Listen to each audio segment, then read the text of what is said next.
Your Excellency, Mr. Ong Khan, Minister for Education, we are deeply honored by your presence today. In your vision for Singapore's future, from education and skills to innovation, technology, and defense, we see the sources of Singapore's success and the strength of India-Singapore partnership in these changing times. So thank you for being here with us today. The representatives of our fellow democracy, members of parliament, Mr. Lee Isham and Mr. Patrick Tay, thank you for being here with us today. To the friends of India and Singapore, you are the bridge of faith in this relationship. To the world's most dynamic, talented, vibrant, accomplished Indian community, my diplomatic colleagues, ladies and gentlemen, it is a great pleasure to welcome you all to the 72nd Independence Day of India.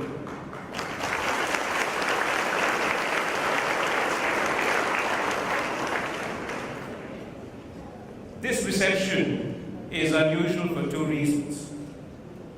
We normally celebrate our National Day on our Republic Day on January 26th. But this year, we changed it because we had the ASEAN-India Commemorative Summit in Delhi in January. And we hope to return to the normal in just a few months in January 2019.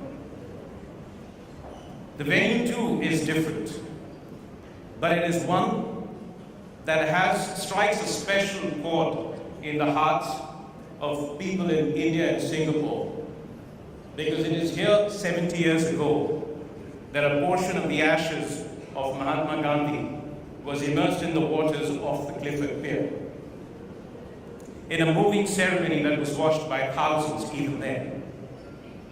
And this June, just as we are about to begin celebrations of 150th birth anniversary of Mahatma Gandhi, Prime Minister Shri Narendra Modi and Emeritus Senior Minister Goh Chok Tong unveiled a plaque commemorating what is a solemn thread in the connected histories and lives that stretch back centuries. And it is no coincidence, and it's a happy coincidence in a sense, that exactly 23 years before Singapore gained independence, on August 9, 1942, the people of India launched the Quit India movement in a final search to freedom. Indeed, every day reminds us that Singapore is a window to the timeless links between India and this region. The progress of the past decades and the potential and the promise of the future.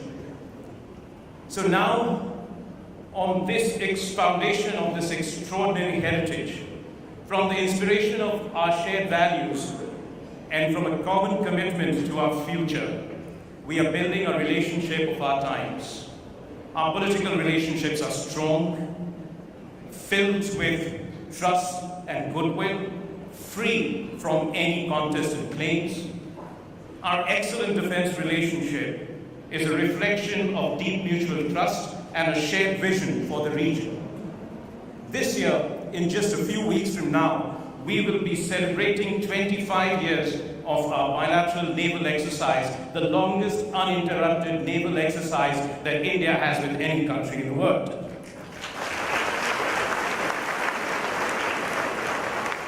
In this year,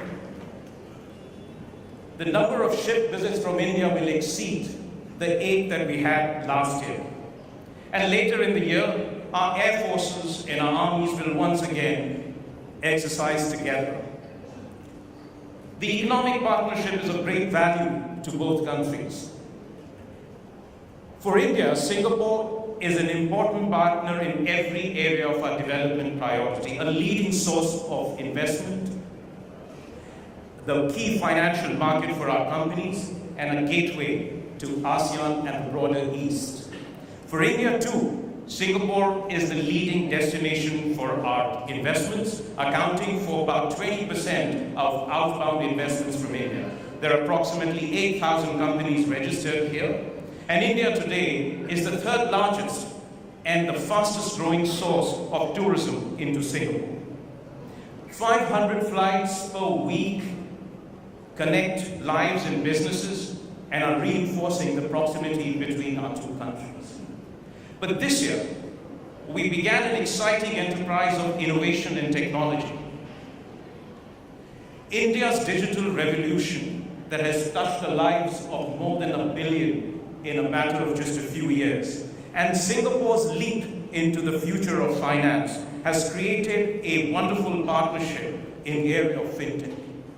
But together, India and Singapore seek more from technology and innovation, solutions that inspire hope and provide solutions for the weak and vulnerable. And the Indian professionals and startups here provide the spark that is igniting the ecosystem and creating the cyber bridge between our two countries. And at the same time, in Singapore's magnificent diversity and celebration of its pluralism, our ties of culture, faith, festivals, thrive with an intensity and quality and scale that will rival any major city in India. But our relationship serves a larger purpose. Together, we speak in one voice for a rules-based order, for free and open pathways of commerce, and sovereign equality of all nations, irrespective of size. And this year, ladies and gentlemen, for India and Singapore, it has been a year of clarity of purpose, intensity of activities, and great progress, higher ambitions, and newer heights. We began the year with the ASEAN-India Commemorative Summit in Delhi, where we had the honor of hosting all 10 ASEAN leaders at our Republic Day, the first time India has ever hosted more than one leader at the Republic Day.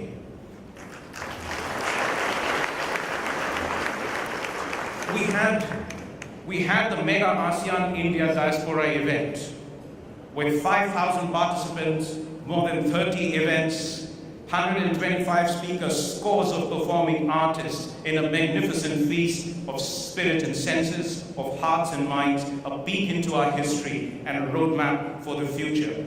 2 path-breaking startup events, India-Singapore Entrepreneurship Bridge, or Intrapreneur as we call it.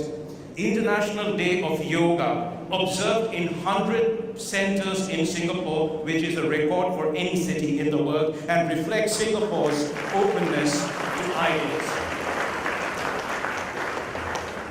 And in between, we had almost a weekly dose of ministerial visits, summits, dialogues, conferences, cultural events, defense exchanges. But the highlight of the year was, of course, the visit of Prime Minister Shri Narendra Modi from May 31 to June 2.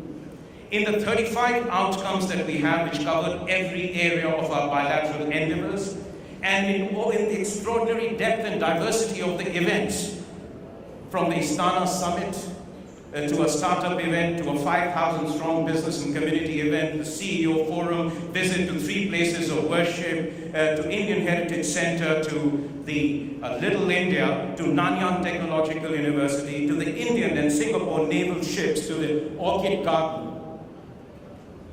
It reflected the soul and substance of our partnership and the course to our future. It'll be a future that will draw its strength from the progress and the principles of our two countries. Ladies and gentlemen, at 70, India has regained the spirit and the vigor of youth. We are the world's largest, fastest growing major economy, moving ahead on a fiscally sustainable path and an environmentally sustainable future. But it isn't just the metrics of number. It is also the underlying determinants of demography, of politics, governance, policies, resources, the scale of change, the speed of implementation that tells us that all parameters are coming together to reinforce this growth for a very long time to come. And as we prosper, our engagement to the East, to Singapore and to ASEAN will continue to grow. But it will not just be a partnership for the prosperity of 2 billion people of India and Singapore. It will also seek a peaceful and prosperous future for our region. In his keynote address at the Shangri-La Dialogue, Prime Minister Shri Narendra Modi outlined India's vision for the Indo-Pacific region. Open, inclusive, rules-based, integrated by trade, connected by free and open seas, anchored in ASEAN unity and centrality. And it is no surprise that he spoke about it in Singapore, because as he said, Singapore has shown that when a nation stands on the side of principles, not behind one power or the other, it earns the respect of the world and a voice in international affairs.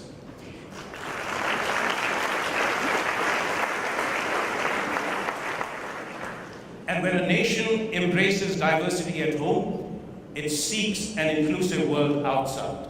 So, from the familiarity of our history, from the comfort of our culture, from the innovative spirit of our youth, from the enterprise of our economy, from the strength of our shared values, from the pull of our economies, and from the commitment of our two countries, India and Singapore, the two lions will step into the future together. Thank you. Thank you very much.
Excellencies, ladies and gentlemen, it is now my honor to propose a toast to the progress and prosperity of the Republic of Singapore, to relations between India and Singapore, to the health and well-being of Her Excellency, Madam Halimah Yacob, President of the Republic of Singapore. May I now invite our guest of honor, His Excellency Mr. Ong Ye Kung, Minister of Education, Singapore, to join the High Commissioner on the dais for the toast.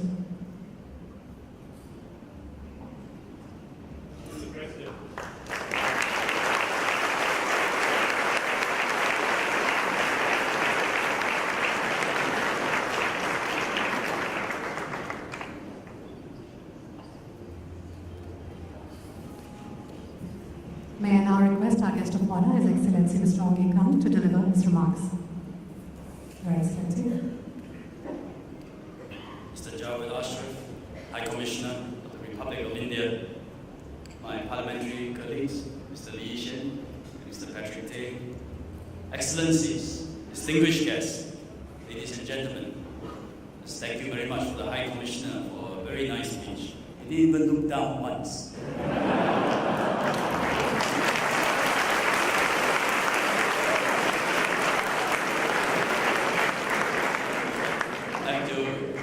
Admit to you, I won't be able to do that.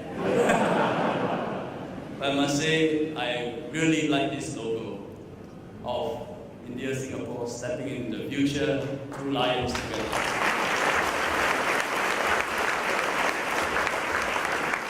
Congratulations to the government and people of India on this joyous day. Singapore, we raised our red and white flag at Padang 53 years ago, almost to the day. India raised your tricolour flag at Red Fort 72 years ago. And we were thrust into independence under, you can say, somewhat similar historical circumstances. But we have drastically different challenges. Since then, both our countries, we held our own in different ways. Singapore, I think a bit more straightforward, small city-state, where our options are limited. We have no choice. We have to be open to the world, connect to the global world of trade, investment, and commerce. Fortunately, that was somewhat in our DNA, because for centuries, the monsoon blew to and fro and brought us together. We have been used to being open to the world. For India, continental-sized country, an ancient civilization, I think it has been a relentless effort over the past 72 years to resolve internal challenges, external challenges, internal trade-offs, contradictions, as complicated as a country can get. But in 72 years, your economic transformation has been remarkable. India has been one of the world's best performing economies for 25 years. And as the High Commissioner said, today it's the fastest growing major economy in the world. Every year, we don't realize this when we are not living in India. Every year, millions of Indians cross the poverty line, while the size of India's middle class quadrupled over the past 25 years. Today, India produces some of the most dynamic companies in the world, top talents in science, technology, arts, management, and Singapore is happy to have many of them actually living in Singapore.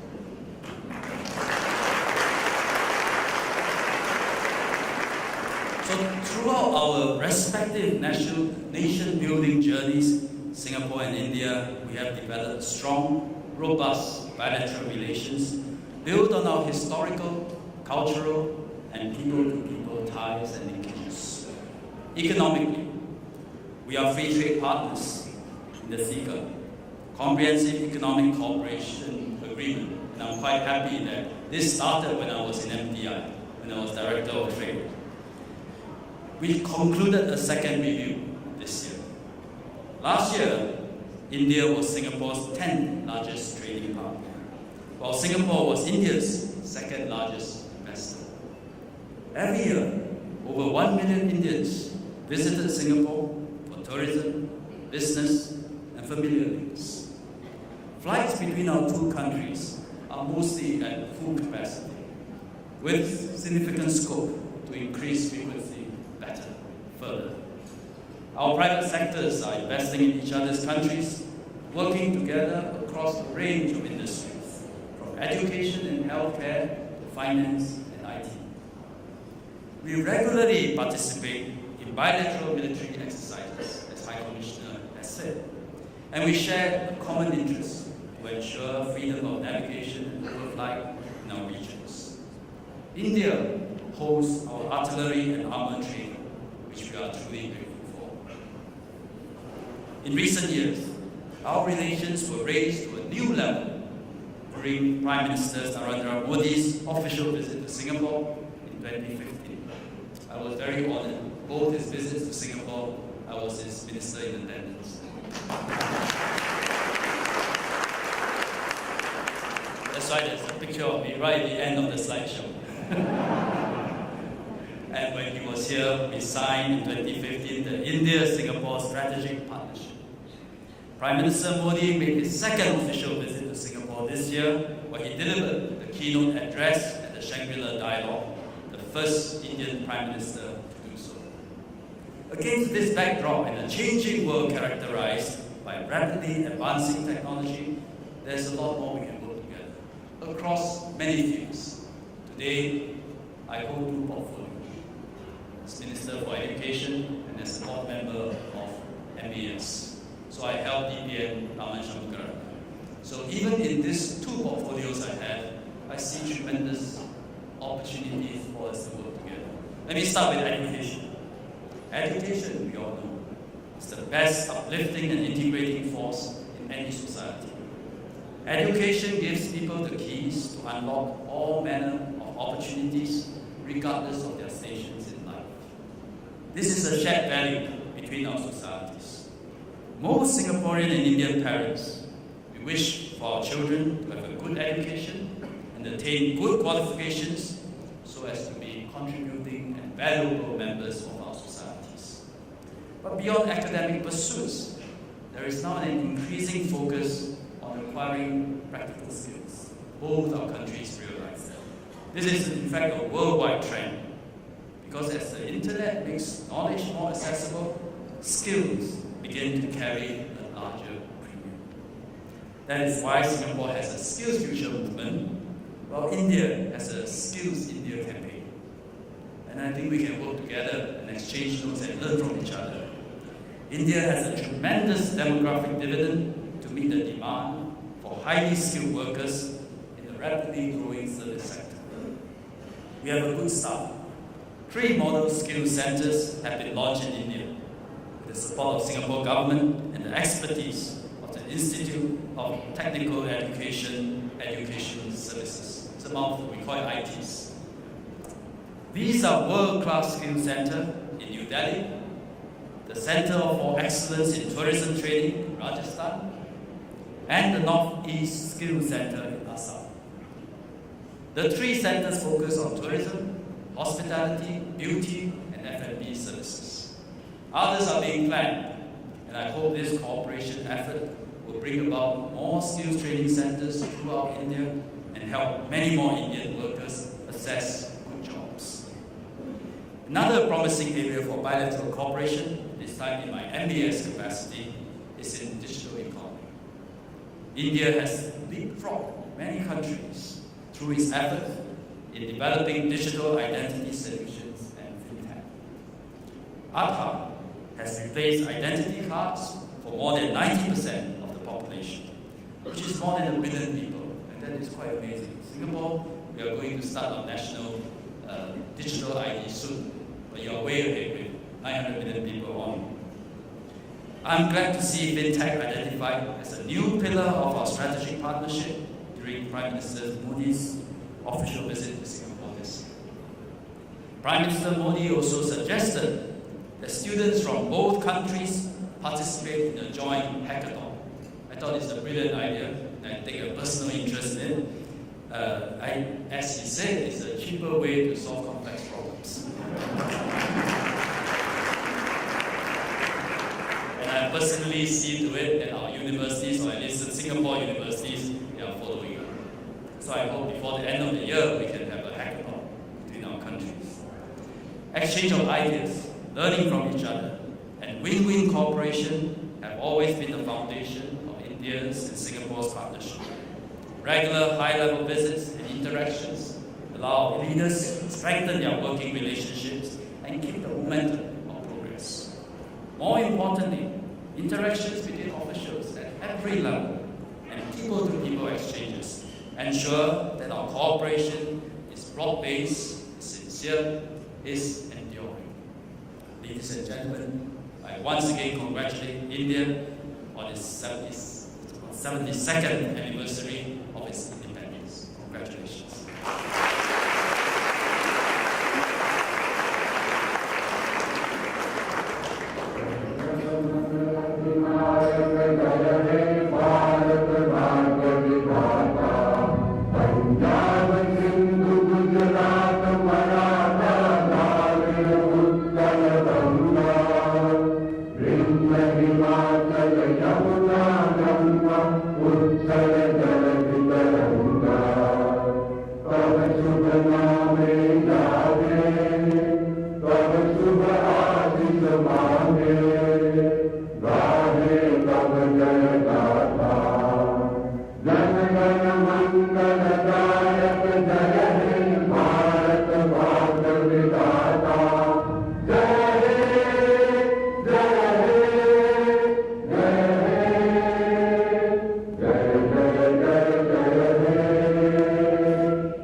High Commissioner,